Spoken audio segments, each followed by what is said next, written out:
Hello and welcome to this episode of the Debrief, where either myself or a panel or another guest joins me in debriefing on last week's episode, which this time around was Anthony Pierri. So if you haven't listened to that one yet, then go back, give that one a listen. Anthony Pierri is a partner at Fletch PMM and is the go-to expert on B2B startup brand positioning and homepage messaging. He also has 58,000 followers on LinkedIn. And excitingly, today I am joined by Liz Painter, who is a former journalist and now email strategist and copywriter for SaaS, B2B, and e-commerce businesses. She has 17 years experience as a professional writer, and now with her business, she gets results for brands like Symantec, Veritas, and Shopify, as well as hundreds of fabulous smaller businesses. I've had the pleasure of collaborating with Liz as well, and honestly, I couldn't think of anyone better to debrief on the Anthony Pierri episode with me. So, Liz, welcome to Strategy and Tragedy. Hi, good to be here. All right, so I think we need to kick off the conversation with the importance of niching down. I know that this is a best practice that you preach. It was obviously a theme that featured quite heavily in my conversation with Anthony Pierri. He also, with his business, he just focuses purely on B2B startups and their homepage messaging. So there's a part in the conversation as well where he was saying, we don't even do the rest of the website. We don't do the design. We don't do the pitch deck. We just do this one thing. Liz, what's your thoughts on that? Do you agree, disagree? Yeah, I think I've got quite a nuanced take on it, but I think it's a really kind of fearless thing to do to say we're just going to do the homepage and no other bit of the website because Yeah, in a lot of companies that's going to create some pushback, right? What, we're just going to update the homepage. So I think he understated what a fearless decision that is to do that. But it is really clever as well because and I did actually visit the Fletch website just to see what their positioning is on the homepage, and I noticed that the H1 is focused on positioning, so it's not just focused on the homepage, which is what he implied mhm. on the podcast. I thought that was really interesting as well. But yeah, I think he's at a good stage in that he's had all that agency experience before, and then he's gone, right, I'll take all this experience and I'm going to niche down into just this one thing. If you're starting out, you're at the beginning of your career, you can't really do that. It's not practical. You need to get that experience under your belt. So he's taken his experience and really used it to niche down. So it definitely depends what stage you're at as to whether Yeah. you can niche in that way. Um, Yeah, that makes sense. I guess you've got to build up that expertise through all of your experience first, because the way that he described, you mentioned with the previous agency, he described it as the antithesis to that mm, sort of step yeah. of being lots of different things, lots of different people. It's just this one thing for this one person. I just need to clarify quickly to any listeners who may not be familiar with what H1 means. You touched on that as well, Liz. I didn't want to interrupt you then, but H1 means kind of the first header one in a website. So it's kind of like the main headline. So if I can just ask you a bit more about that, Liz, I'm sure you've got a few other points you wanted to cover, but just sticking with that for a sec. Why did you find it interesting that they were focusing more on the positioning with the homepage? I think I didn't expect it because of the way he talks on LinkedIn and the way he spoke when you interviewed him. I was expecting to see homepage in that main header, and it's in the one below. It's in the subhead, as a layperson would call it. But yeah, I because what he was saying was nobody thinks, oh right, I need to sort my positioning, or I need to sort my messaging, and therefore you wouldn't lead with that. You'd lead with the fact that we're going to sort out your homepage.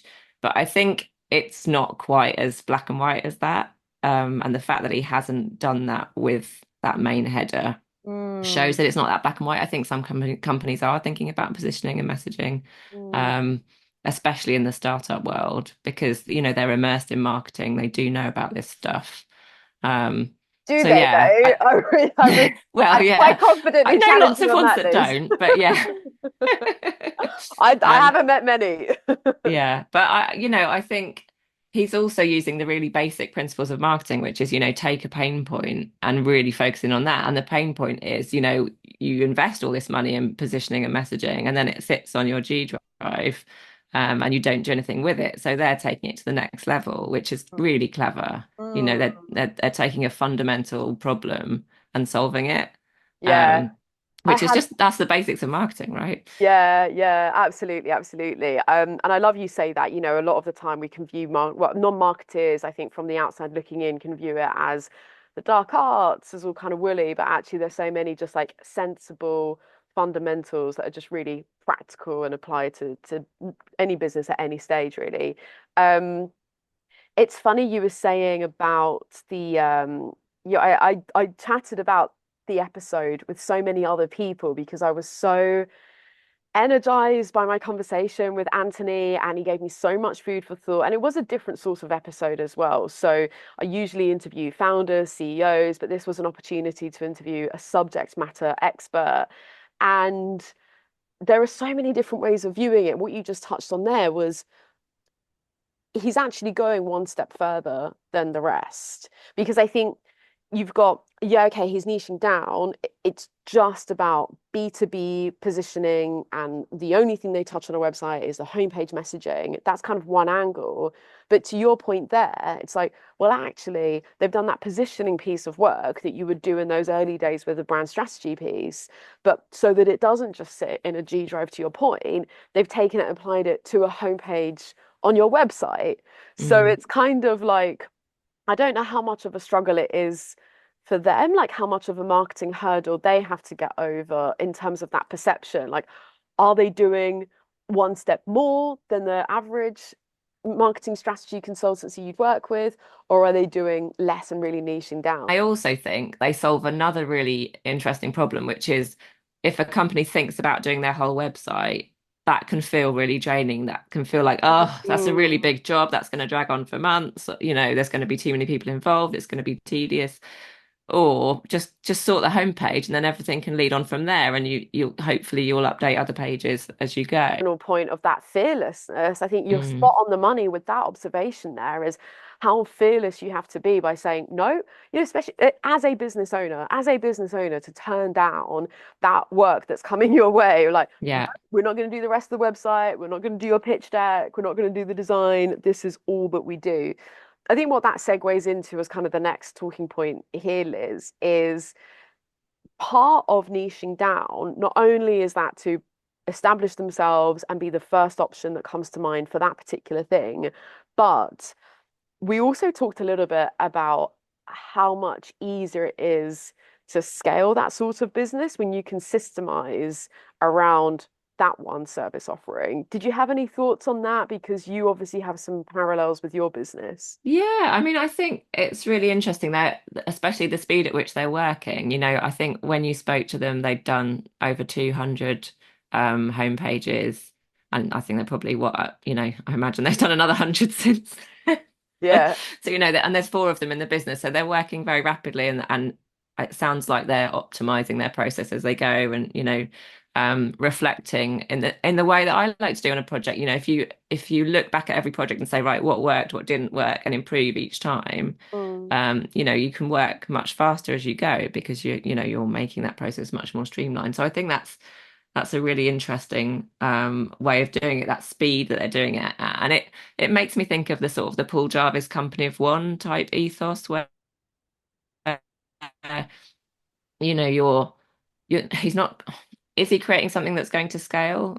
I don't know. I wasn't clear on whether he's, planning an exit strategy or whether Mm.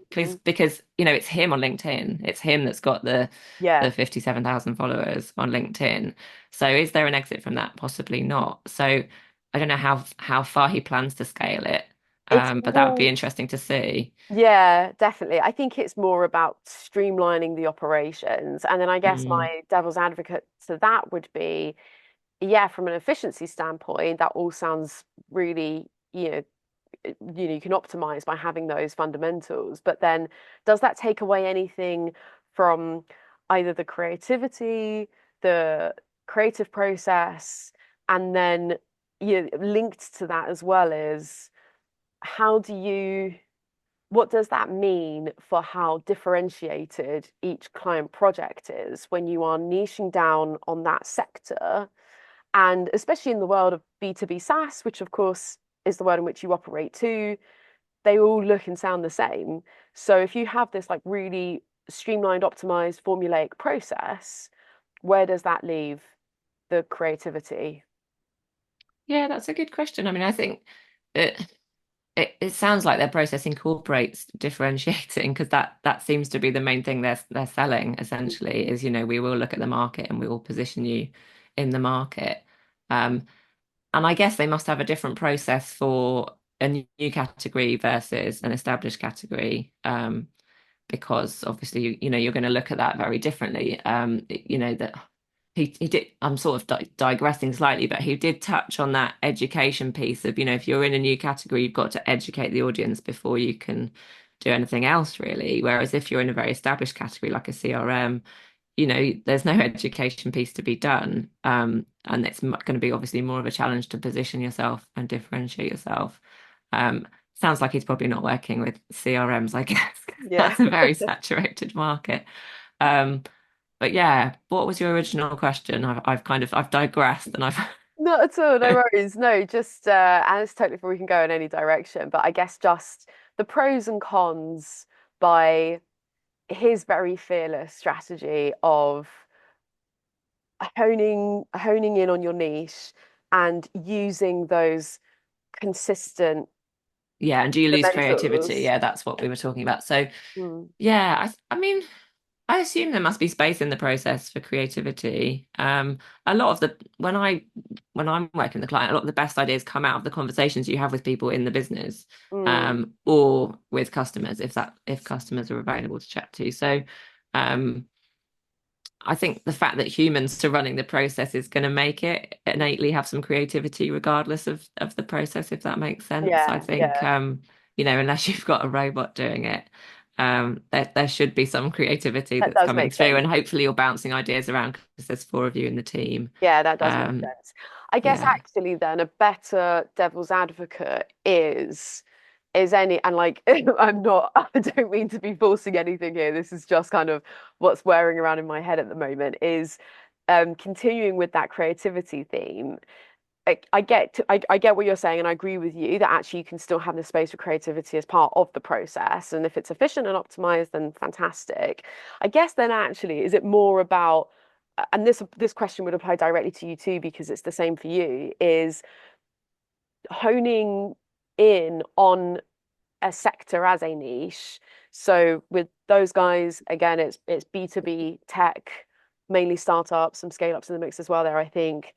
Um, does that make it a harder, easier? Is there a challenge with that as well? Because as a former agency owner myself, I've always kind of believed that the benefit of having an agency, if you were to outsource any creative work, is that you've got the freshness of that outside perspective and you're so we were chatting a bit about this before as well. Me personally, I'm so stimulated by such a variety of things that it makes it hard for me to niche down. So I'm kind of like, for me, creativity comes from all these different places. You can be inspired by music, by going to a gallery, by just going for a walk in the park with some headphones in, for example, right? So I wonder if it's more about that. Like, is there a risk potentially to the creative process? Or how do you overcome that when you're just focused on like B2B SaaS startups day in, day out? Do you see what I mean? I do see what you mean. Yeah, I think there's two strands to that. One is obviously you've got to make time for those things. I go for a walk every day when I'm on top form. So, it's we all get into those, jags of work where we're like, oh, I don't have time to go for a walk. But yeah, it definitely helps the creative process. Um, I mean, the other strand is, do you stick to your niche, or do you say, well, if somebody approaches me who's outside of my niche, I'm going to take that because actually working with a different industry is going to give me different insights, and I'm going to bring something new to the main industry that I work with. And I very much have that attitude myself that, if someone approaches me from a different industry and I think I can help them, I will take the work if it seems like a good fit. I won't say, oh, you're not, you're not in SaaS or tech, so I'm not going to take it, Yeah. because I think that does enrich your process and gives you a different, what's the word? different insights, perspective. different angle. Yeah, Um, exactly. And I think also with the B2B space, again, in which you both operate, B2B brands are operating more and more like consumer businesses as well. So like Salesforce takes inspiration from, a whole plethora of different brands. And sometimes you just see something working over here. Of course, you're not going to lift it up and apply it directly over there, but there could be something that just triggers that inspiration. I think again, as we link it back to the differentiation and like the importance of standing out from the crowd, being remembered for something a bit more unique and specific, I do wonder how can you come at it to bring that creativity and originality when you operate in that world day in, day out yourself? how do you have a process for making sure you don't become kind of stale from working in one industry? And like you say, that could be going to galleries or, having essentially artist dates if you've read The Artist's Way by Yeah, Julia Cameron. Or do you find it professionally by doing other stuff, maybe that's what I speaking, mean. training? Yeah, Um, exactly. That for me, like I see so many positives. Obviously, he's built up such a following. They've obviously got such a successful business. So in terms of their own kind of business development strategy for Fletch PMM, the company, it's clearly working in terms of this is what we do, this is what we're good at, makes it so much easier to be recommended, to be the first to come to mind for that particular thing. But I guess, yeah, that devil's advocate of that creativity, avoiding getting stale, as you so eloquently put it, when you're in that industry all the time. Maybe it is, as you say, either you're like maybe there's differences between all those clients anyway, even though they're in the same sector, or taking out that personal time to exercise that artist muscle and have those artist dates, as you put it. All right, moving on, Liz. Were there any other best practices as it relates to brand positioning that Anthony touched on that resonated with you that you'd like to talk about, or anything that you thought, not quite sure I agree with that? there were lots of things I agreed with and lots of things I didn't agree with. I loved his stance on attribution. I think we do need to stop being so obsessed with attribution because, you do a load of different things and, customer journeys aren't as linear as we'd love them to be. And you can't say whether was it the podcast that I did or was it this or was it that that brought that client into our business. You can't often say because they might have there could have been multiple touch points. There will have been multiple touch points, let's be honest. Yeah. So yeah, I totally agree with him on that. And I think um, on the other hand, there's other things I disagree with. So he said that people aren't using data. They're just kind of using their intuition essentially, and then finding the right data to back up what they want to do. And I don't know if I agree with that. I mean, I agree that humans generally will make an emotional decision and then they'll find the data to back it up. But I think there's lots of people, especially in our industry, who are using the data. And yeah, they might be bringing in a mix of intuition and experience as well. But when I've set up heat maps on people's websites, I'm not, I'm using that data. I'm not making it fit what I want to see. I'm Mm, genuinely using the data. And I think there's lots of people in our industry who are doing that. So I mm. sort of disagree with I him on that one. wonder, I love that. I love these kind of points of tension. Just on that one, really briefly, I wonder if that changes depending on, I guess, kind of micro and macro, to put it very simply. And so what I mean by that is like if there's kind of a broader direction or kind of a bigger picture of this is the kind of thing we want to do, and then you can find, I guess if it's broad enough, you then find the data you want to back up the reason for going down that path. Whereas you mentioning heat maps there, I wonder if as you start to get more specific and down to the nitty-gritty of I don't know, where should we place the H1 or where's the CTA call to action going? Like, let's use the heat map to inform that. So that's kind of what comes to mind for me there as well. Like, I wonder if there's something in that maybe. Yeah, I mean, I think there's often vast amounts of data in any project that you're working on. So yeah, that there is definitely a difference between sort of the macro level and the micro level. I think. Yeah, because I mean, it probably helps if I touch on my process. So I'm generally interviewing a lot of people or running surveys to get customer data before I'm working on sort of messaging for a Mm, client. I'm working on the copy. mm, Um, and I think there is an element of not making the data fit, but you comb through a lot of data and you make decisions based not just on the customer data, but on other things as well, and on speaking to people within the business. You might interview, the top salespeople.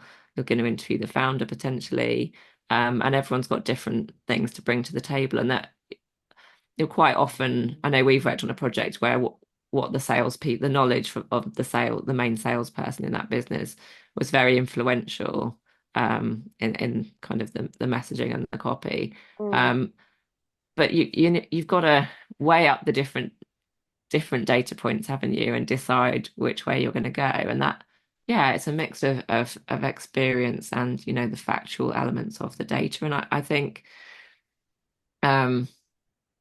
yeah, I don't know where I'm going with that one, That's but okay. I think a nice segue on from that actually, what you just brought up to mind for me is the challenge of various target segments that customers often have as well, right? So whether it's looking at the data and like the data might say this is either, market opportunities or industry trends, or this is the amount of clients that we've won in these various spaces. So in that instance, the data sometimes isn't that helpful because best practice is, again, looping all the way back to the first points around honing in on your niche, picking one and sticking with one, putting that out there. That's where it can be, that's where the data isn't as helpful, right? Because that could give you a few different answers. And ultimately, mm. that's where you need to sort of lean on your own expertise. So I'd love to hear your thoughts also on that challenge that many brands do have in trying to appeal to too many different people. What's your advice on that? Yeah, I mean, I thought what Anthony said was really really useful. But what's interesting is he gave the example of a company that's maybe trying to appeal to five different segments when really what they should do is just go for the one that loves them the most, and that, not worry about those other four for now, and they can always add those in later. And I'm interested in, he didn't really go any deeper on that. I'm interested in how that actually plays out with Mm, the companies he's working with, because mm, my experience is that people can be very fearful of saying, well, we're not going to talk to them. So yeah. where you might start out with some homepage messaging that is saying, yeah, we're just talking to this segment. Someone will pipe up in a meeting going through the copy. Well, but hang on, but what about this segment? They're not going to feel spoken to with this copy. Mm. And it's quite hard to get everybody in a company on board Yeah, that's a great with point, with Liz. yeah, we're Yeah. only going to talk to that segment. Because again, it is a bit about being fearless. And we all know ourselves as marketers that when we've persuaded people to niche down and really focus on one segment, the business can take off massively because it's just so much easier to market to one group of people than to try and talk to everyone. Depth It over just width, is. right? Um, but getting people to actually buy into that when it's quite scary and there's other stakeholders involved, Yeah. isn't always straightforward. So I'm kind of curious to hear more from him on how they're doing that. I would say I would hazard a guess that the proof is in the pudding in terms of like what they've done with their own business. And I think it Mm. makes it easier for them to, I imagine, argue their case in that way in terms of like, Yeah. look at us, this is what, and I think it's where he's so good on LinkedIn, which we're definitely going to talk about as well in just a sec.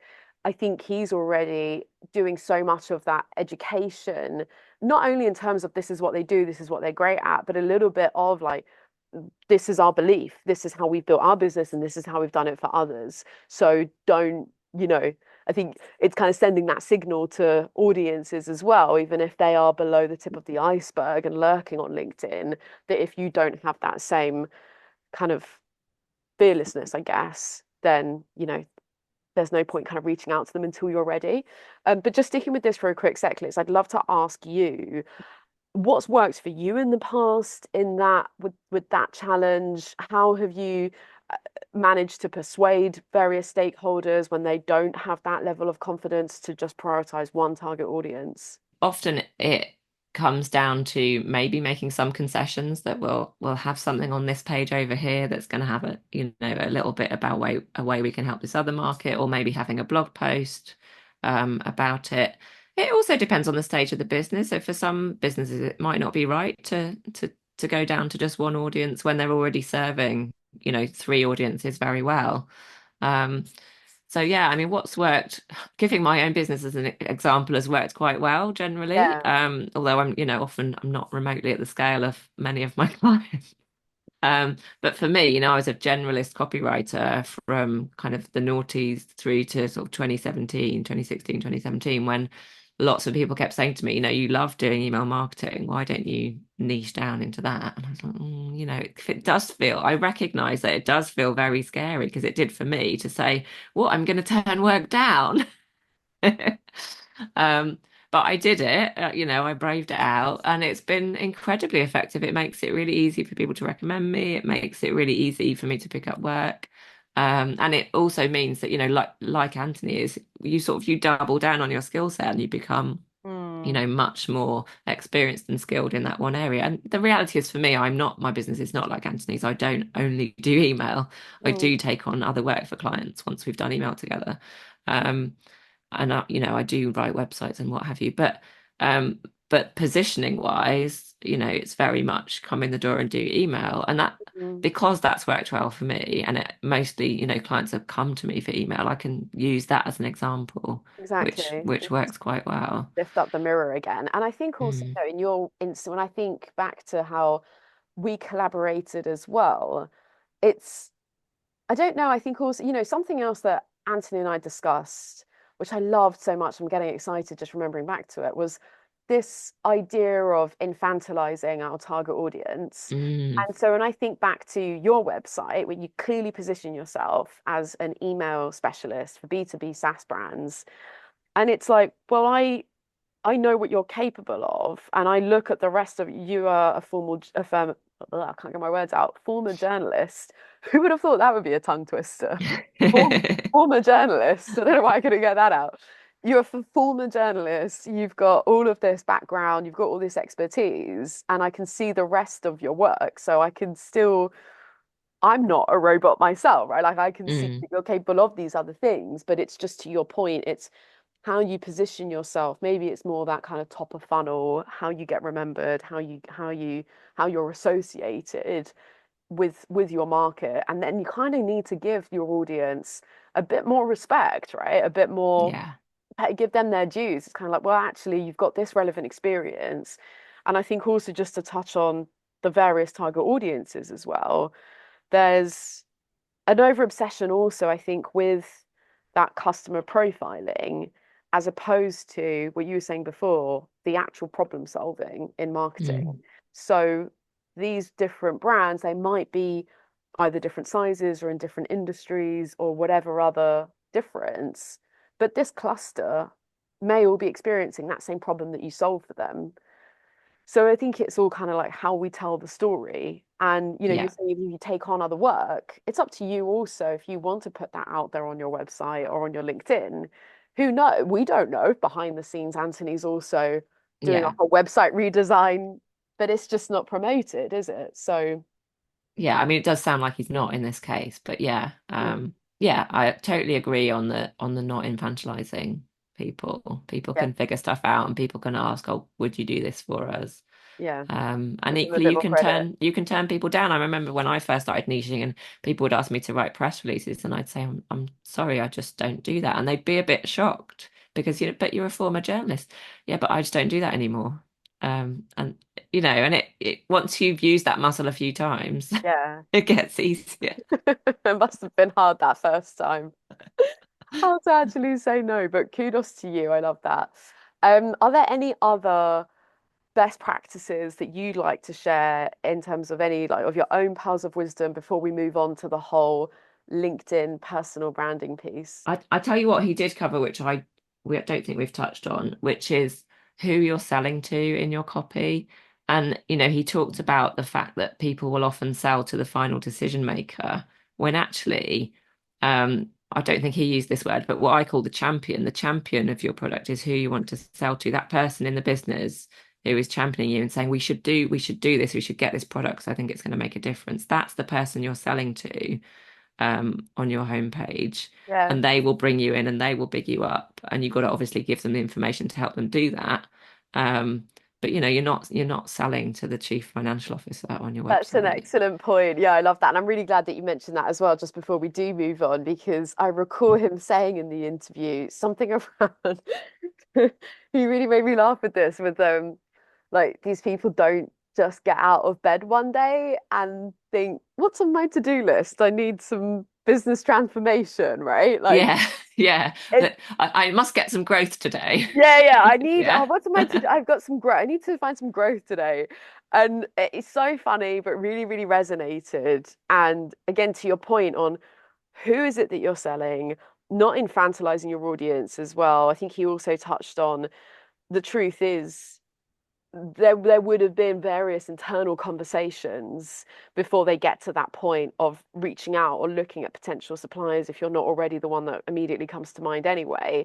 So not only are you absolutely right with that point on who you're speaking to in the and not the final decision maker necessarily, but the champion, but also being aware of where they're in the customer journey, right? Mm, Because of course we're saying, okay, it's not that linear, but with B2B, you can have that expectation that somebody's maybe mentioned something, whether it's come from a marketing team member or the boss or someone, or and they kind of bring it up and they kind of sow the seed and then let's have a chat about it and maybe it becomes more and more formalized and do we have the budget? So you have all of those various internal chats before then go. So it's that message that you want to see when you land on a website. You don't need to kind of start from that square one when they've already had all those internal conversations. yeah, So yeah, super smart yeah. guy. Love And I that. think, the other point is it's not just about what's on the homepage. That's quite a that what they're doing is saying this is a reference point for everyone in the business to go to, and everyone is aware of the messaging. It's not tucked away; it's on the homepage, and that's really powerful. But you've also got to look at what everyone in the business is doing. I can remember interviewing people on sales teams and kind of being mildly horrified by what they were saying or what they were trying to sell. They might have some features of the product that they want to sell because it's interesting to them, but it's not the main thing the customer's interested in. And I've got to go back and diplomatically sort of say to the Wow. CMO, this is what's happening in the sales team. Maybe you want to sort that out. Wow. So it's getting everyone on the same page with what you're Mm. selling, making sure that you know what the customer wants the most. All right, Liz, one of the final notes that I wanted to chat to you about was this piece around personal branding, blowing up on LinkedIn, dealing with trolls as part of that process as well. What resonated with you from the interview with Anthony? Yeah, it's interesting to me actually because I have been very active on LinkedIn in the past. I haven't been very recently, and so I'm thinking of getting back to it. So I think a big takeaway for me was when he spoke about the two different types of posts that he sees doing really well. So he spoke about the spiky opinion piece, Mm, that sort of the point of view that makes you stand out. Um, and I don't think I've ever really posted anything that's particularly controversial. And I think he makes a really good point that actually you're probably not going to get much of a following. You're not, if you're just posting the same bland stuff that everyone else is posting. But then there is that fear of trolls, and I haven't been trolled. I think for me as well, there's not a fear, but also a concern that if you're being deliberately controversial, because we've all seen those posts where someone posts something deliberately controversial just to get a reaction, just to get more comments, and it seems sometimes somewhat disingenuous, and you wonder if they even really think that. Um, mm, so I think there's got to be an element of being true to yourself as well. mm, Not just being controversial for the sake of it, and I think that's mm. quite a fine line to walk. Yeah, and again, giving your audience a bit more credit, right? Like they can see Yeah. if you're just kind of attention seeking with that post. Yeah. And then the second type of post he talked about was the how-to post. He said that's one that resonates really well and gets a lot of traction. Um, and I thought that was really interesting because I think often we're told or encouraged to think that you don't want to post about how to do the thing because you're the doer of the thing. And if you're saying how to do it, you're just going to attract DIYers. You're not going to attract people that are actually potential clients. And he seemed to be saying that they've seen the opposite, although he did talk about that one person who'd gone away and basically Yeah. used it all themselves, which is quite impressive. Um, But if you've got enough clients coming through, that doesn't matter, does it? If you've got the odd person doing that. So I thought that was a really interesting one. I don't know whether I agree with him on that, but if it's working for them, then it's obviously, effective. What is it Um, that you don't agree with like posting the how-to content? well, I don't know. So for me, I would say my main audience is, or the main people that would be responsible for bringing me into a business would be the CMO or the VP of marketing. Um, unless I'm working with directly with an agency, and then obviously it wouldn't be. But um, I don't think that person wants me to teach them how to do marketing. I You think they see, already know my how to do marketing. so my counterpoint to this, and I am very much on Anthony's side, and I've seen this work for me as well with like my own evidence, is you're not actually teaching grandmother to suck eggs with those posts. Like that's never, whilst yes, that's what it's explicitly saying, and he's calling them how-to posts, what they're actually doing is signaling that you know your shit, Yeah. that you know what you're talking about is what it's signaling. Because the other point mixed in with this, and this kind of links back to that guy who stole it and did the work anyway, is we're living in the information age at the moment, and there is absolutely nothing stopping anyone going out there and finding the information for themselves. That's true. So that for me is also where I'm super happy also to be like as generous as possible. It does, I get it. It does feel, it feels a bit counterintuitive because you're kind of like, you're paying me because I know my stuff. But really it's you're being paid to to actually deliver on those on the expertise that you already know. Because yeah, as I said, it's kind of like you could go and find, you could either just, Google it or ask ChatGPT. Like I don't think the problem is the information. I think Mm. it's actually it's how you position yourself. What just linked to that as well, what blew my mind, I don't know what your reaction was on this, but off the back of the success with that valuable content on LinkedIn, this is also where he's such a clever guy. It's kind of gone back full circle and they put it into a digital product, Yeah, that's selling it impressive. on Notion. Yeah, That's I mean, impressive, this isn't it? it really reminds me of a mentor I had a few years ago, probably around about the time I niched down, actually, who would always say to us, "How can you sell the sawdust?" So, like if you're, I guess, Right. running a logging firm or whatever, and there's sawdust left over, and you can sell that to a farmer for animal bedding, or you Yeah, can yeah. compress it and make logs for domestic homes or whatever. Um, what's the sawdust of what you're doing that you can sell where it doesn't cost you any extra time or very little extra time, but you can, and that's what they're doing, isn't it? They're selling the sawdust. Yeah, I love that. I've Mm. never heard of that analogy before. That's perfect. That is for that really, so that's also where it's kind of like even more argument for putting out that value because it's like, yeah, first and foremost, it's positioning me as an expert. It's an excellent marketing tool. But now, because it is so valuable, we literally put it all together into this Notion. What's it called? Like a Notion table, a Notion I tool? guess it's like a database, isn't it? A A database of all Notion their posts. database. Yeah. Yeah, yeah, exactly, which you can now pay for. I was like, oh my God, you guys are such genius. So it's just basic marketing of solving a pain point, isn't it? The pain point is their Mm, content's really good, but I don't want to mm, scroll down through. mm. LinkedIn doesn't make it very easy with the UX to scroll down through someone's posts. So here it Exactly, all is in a very exactly. searchable format. Yeah, yeah. And not Perfect. only that marketing fundamental, but also the market validation for it before going off and putting it together. Because what he shared was the only reason they went and did that was because someone else kept Mm. putting it to because they wanted to collate all of those posts and they were like, well, hang Yeah. on, we should be getting the money from this. Yeah. So Someone had already clever. validated for them. Brilliant. Exactly, Yeah. exactly. Yeah. Like so Yeah. genius. Quick one just on that. It does make me also just think of the American entrepreneurialism. Well, yeah, I've Think I've of got the- all sorts of theories on this. I mean, I think a lot of it comes down to the education system. They're they're so confident compared to Brits, and possibly Europeans as well.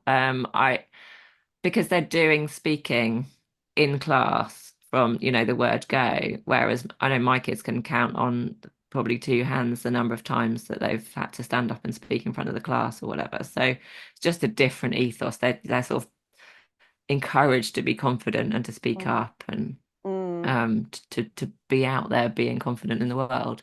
Um, but I think also the self-development trend that, with they're sort of decades ahead of us with Yeah. that, which gives you more insight into the importance of mindset and positivity. And, sometimes I think it probably goes too far into, toxic positivity. They've Mm. probably all read How to Win Friends and Influence People.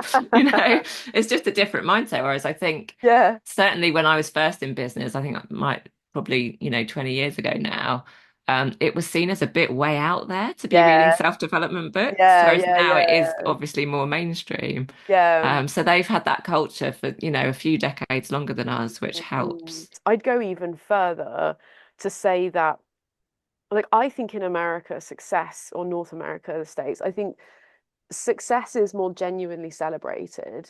Oh I yeah. get I get the feeling that, like, over here, it's kind of like you're kind of allowed to be successful to a certain point, but then when you get past that point, we don't want to see you getting too big for your boots.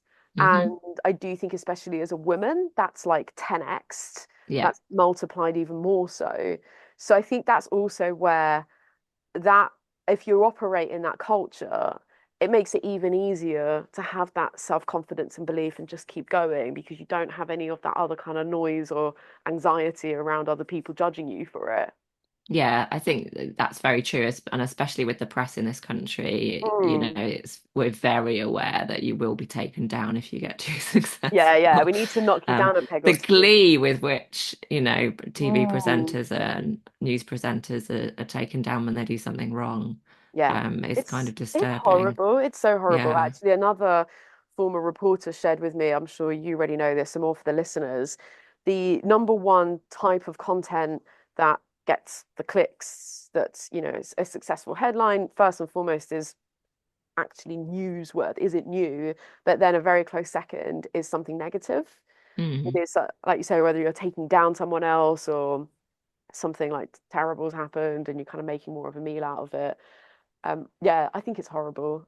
It's not very nice. I think Hmm. that also feeds back into what we said about LinkedIn and the kind Hmm. of the spiky point of view Yeah, post, let's go which I back to think LinkedIn. as a woman, um, I think it feels a lot harder to put anything out there that's a little bit too controversial because the vitriol with which people will wade in the comments seems to Mm. me to be a lot worse for women Mm. on LinkedIn than it is for men. Yeah. I mean, that could be just my feed is that way inclined. I don't know. It's obviously really hard to say with the algorithm, isn't it? Yeah. One of the things that he said that really resonated and I thought was really important actually was that talking about the trolls. Yeah. I mean, I haven't experienced trolls, but obviously it's the fear of that, I guess, that stops you posting anything Mm. controversial. He said if you really believe in what you're doing and you're really 100% behind yourself, the trolls are a lot easier to bear, or he Yeah. said words to that effect. Yeah. And I thought, yeah, that's really important. I think if you've got a Mm. cause that you're Mm. very passionate about, that's going to make Yeah. a huge difference to whether you can tolerate the trolls. I see that in things like I've actually made rules for myself on things I won't comment on. The easiest analogy for me is like road rage, and I feel like it is, Mm, you're either hiding behind the steering wheel in the car or you're hiding behind your screen and your keyboard with a computer. mm, So I yeah, think, like, if we were to step out the car or step away from the computer and actually sit down and have a face-to-face chat, chances are we'd find that there was never any malice. We had good yeah, intentions. We have many more yeah, things in common than we do not. But yeah, but then I have had, hilariously, you're just making me reflect as well now quickly. I have had a couple of really hilarious, I've then found hilarious instances where people troll me, and it does not affect me in the slight. It affects me in as much as it makes me burst out laughing, like genuine. mm, yeah, So, for example, I think a lot of people saw this as well. You asked me before about this keynote that I gave back in June, and what I am at, I'm not black and white on that many things actually. And this is where I really enjoy being a podcaster, being an interviewer, mm, because I love hearing everyone's perspectives. If there's a point of tension or don't quite disagree, I'm just really curious about it. I just want to learn. I'm really open-minded. But there are a few things I am black and white on, and with this talk in particular, I'm very, very clear on the fact that there was room for improvement. And I know very clearly what three things I would do different and what I would do to improve. That's not to say I'm beating myself up about doing a bad job. It's more, I know how I would want to make myself better. And Yeah. I spent so much time working on this. And so it's not taking away kind of the quality of it. Anyway, I got this silly message afterwards. And it was just genuinely silly. And it was just, again, depending on the level of troll, it is also kind of like, you know, whatever you're complaining about is clearly not the problem here. Yeah. There's clearly another problem that you have. And to be very clear, just to underscore, it's a problem that you have. And so, Yeah. and don't get me, I don't always confidently sort of take that angle, as I say, like there's sometimes where I'm just like in pieces on the floor in a puddle of anxiety and in tears and but yeah, that's all really to underscore your observation and what Anthony said around if you're really clear on what you stand by and what you stick to, then it does become easier to deal with. Quick one, just on LinkedIn, were there any other like practical tips, tricks from Anthony, that you might be applying to your own LinkedIn strategy now? Yeah, I mean, I think I'm interested to follow him now on LinkedIn and see more of his posts because he's not someone I was following before. I think I certainly know that when I'm out there a lot and I'm posting on LinkedIn, I think it was about a year ago now, might even been longer, a series of posting for 100. I decided I was going to post every day for 100 days. And it does really help you sort of hone your content and work out which posts are successful. I probably don't have the ambition to do that again, but I think potentially maybe 3 times a week for however many weeks would be a good goal. And I think yeah, I'm interested to look more at his posts and reflect on what clearly works for him and what doesn't. And I will keep in mind those two different types of posts So a that he question for you talks about. on that, and Yeah. especially our previous chat around data, like being data informed. What I found with my LinkedIn is that if I stick a bloody selfie on that post, it's going to do 10 times better than without it or a different sort of Mm, visual post. And so I've got this dilemma between I know all these like tips and tricks and hacks to improve the amount of impressions, to improve the engagement rate, but that doesn't sit well with me. It's really annoying. It's really annoying that I have to stick a photo of myself or whatever in mm, order to boost the actual substance, the actual content. And I did a very, very meta post on this as well, where I was so annoyed about this one post that I put all this time and energy into. I felt like it was really valuable, but because it didn't start to catch fire, it didn't have that visibility, and I feel like it mm, wasn't given the chance to be as successful as it could have been. But again, a vacuous post that just stops the thumb scroll while you're passively perusing LinkedIn. So, what's your take on that, Liz? Oh, I've got a couple of things on that. So one is I think it's really important to take your ego out of your LinkedIn posting. So you have to stop caring so much if a post doesn't get traction, if it doesn't get the likes and comments. And the other thing I'd say is you've got to be really clear on your goal. So, is your goal to increase your following? Is your goal to attract more clients? No, what's the most important reason that you're on LinkedIn? Because for me, I know when I was posting a lot, I noticed that, I could post something about a really deep pain point. There was one particular post I wrote, and it was about the surprising mess that I see in a lot of people's email platforms, even in some really quite big businesses that I mean, I would never name, but brands you will have heard of, and I've seen inside their email platform, and it's terrifying because they've had a string of different people working there, and one person set one thing up, and nobody's checked that they're still segmenting in the right way, and it's kind of horrifying because they could be making so much more money if it was all set up correctly. Um, but I, I posted about that, and I think it got something like 2 likes and like no comments. And obviously that's not ideal because then it gets less traction. But I still got someone set up a call with me and ended up Ah, coming on board as a client because it interesting. really resonated with them. Yeah. Okay. That's So, interesting. what's your goal? Yeah. Because, Yeah. and you also can't expect every post to do well. That's a ridiculous Mm, expectation. mm, mm. And yet, they say, don't they, that lots of the gurus, so I've been reading a lot about happiness lately. Lots of the gurus say, happiness is just not having ludicrous expectations that your life can never meet for you, you Mm, know, and if you can temper your expectations, that obviously mm. not every post, if you think about it, not every post can go wild. Yeah. And not be too upset or disappointed or feel like it's a letdown when a post doesn't get traction because that's not realistic. That was so lovely to hear, Liz. Not only for me, but I'm sure many listeners are definitely finding a bit of, I hope they're finding, reassurance in hearing that from you. So I love to hear you say that. There is such a link between like building a brand, whether it's a personal brand or an out of business brand, and entrepreneurship, because I've been given a lot of advice, whether it's, with my podcast or the public speaking or whatever, to just keep going. And I've always been very open-minded and, opportunity. If anyone's got any feedback, like I'm always all ears. So like, but the feedback is more often than not been just keep at it, just keep going. I always feel that frustration of what am I doing wrong? Where am I going wrong? Like I want to keep going, I want to keep going. And like you just got to keep at it. And the entrepreneurial parallel is the delusion that Ranbir Aurora talked about in a great episode as well. So I encourage listeners to go back and listen to that episode because that was awesome. But he talked about you do need a level of delusion particularly as an early stage entrepreneur to keep going, even if the results aren't coming, even if the likes aren't coming or whatever.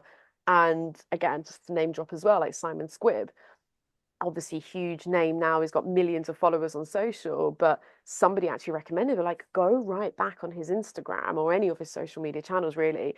Go all the way back and you will see literally thousands, like not hundreds, but thousands of pieces of content that they've published. And to my fascination, it absolutely was this high level of volume, but also how much of it was getting one like, two likes, five likes.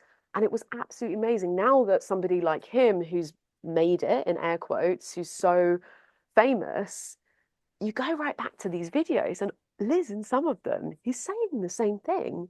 Yeah. It's what, and this is what is honestly, excuse my language, but this is what's a mind fuck. Like, especially being more in the content creation space, you think he hasn't said anything different. He's Yeah. got the same message, the same manifesto. It's still him. He's still recognizable. So you just think, okay, is it really that? Is it just being that persistent and just making sure you're there for that lucky break? Yeah, and that's really interesting. But I also think the keep going thing, it comes back to what we were saying about if you're going to post something controversial, it needs to be something you really believe in. Yeah, To keep going, you've got yeah, to really believe in what yeah, you're doing. And he's yeah. got such a strong, I've listened to that episode, he's got such a Oh, strong amazing. belief in what he's doing. Um, because of his own position of being homeless. I've Mm. seen him speak actually live. He's very good. He comes across brilliantly. But um, yeah, he's got that strong belief, so that will have kept him going, I imagine. And also, it's probably easier to keep going when you're not dependent on an income for what you're doing. Let's be honest. Liz, we will not open that kind of worms in this conversation because that's definitely a whole other hour or two of discussion. But we did touch on that a little bit in the debrief I did on the Simon Screw episode with Thomas Panton, Danielle Wallington, and Cosmin Golakis. So listen to that one as well. But you're absolutely, right. Without going too far down that path, that's where it does when you start to open that conversation around, yeah, you need the resilience, the determination. And, this is a bit of what I spoke about in my keynote on resilience as well, is like that's a lot easier said than done when you've got the bank account to finance you to be able to keep doing that, right? So Yeah, yes, you make an excellent point, and I love how you've connected the dots here with believing in what you're doing, how that helps the trolls to, that's kind of water off a duck's back when you do get trolled, how that helps you to keep going and have that level of persistence. So that I completely stand by. But yeah, but we've also got the practical element of, yeah, easier said than done to just keep going, keep posting, keep doing this stuff when. yeah. But I mean, steering back to what you're saying about the posts with not many likes, Mm, you have to take your ego out of it to keep mm, going for mm, sure, mm. because You know, you can't, otherwise, if you're thinking, oh, I need two people like that, and you're really dwelling on that, you're not going to be able to keep going. And I doubt he was dwelling on it. I think he was just, focus on where I'm going. Yeah, yeah. And it does make it easier when you've just got as humans knowing that you're in almost, without going too grand about it, but when you're in servitude of a mission that's greater than yourself. And you're just, Yeah, I think Simon said that as well, didn't he? Where he was just like, it is beyond me. It's not about yeah, Simon, it's what I'm doing. yeah. And the other bit of advice that I give a lot, which is probably just advice I need to take myself as well, because I think, and this is quite a British thing, is ask for help. I hate asking for help. But you know what? If a post is dying and it's been up for half an hour and you think, oh, if no one likes it in the next 30 minutes, it's dead, you know, just WhatsApp a couple of friends and say, will you just go, comment on this post for me? Oh, and top tip, a comment gives it more juice than a like. So if you're trying to help a friend on LinkedIn, comment on it first, then like it. Gives it more juice for the algorithm. I love that, Liz. Thank you so much for sharing that. I feel like there's a hashtag there, like help a friend out, leave a comment. Like it's almost like a charity campaign. There is help out a friend, leave a comment. You can't be doing that every day, but No, if no. your ego is a bit bruised and you need a boost, ask for help. Yeah, yeah, love that, love that. Liz, thank you so much for your generous time here today. It's been so, so great to pull apart Anthony's episode, but really kind of use that as a prompt for us to chat about all of these other great topics that we both feel very passionately about, from brand positioning, marketing, copywriting to startups, business. And then I love how we got that chance to go a bit deeper as well and talk about kind of resilience and keeping going and trolls and everything. So the time has flown, but it's been an absolute pleasure, Liz. It's been wonderful. Great. Really love talking to you. Amazing. And thank you so much. If you're still with us and listening, you are my hero. If you made it this far, if you haven't already, obviously, you know what to do. Please hit that subscribe button, help a friend out, leave a comment, and see you next time.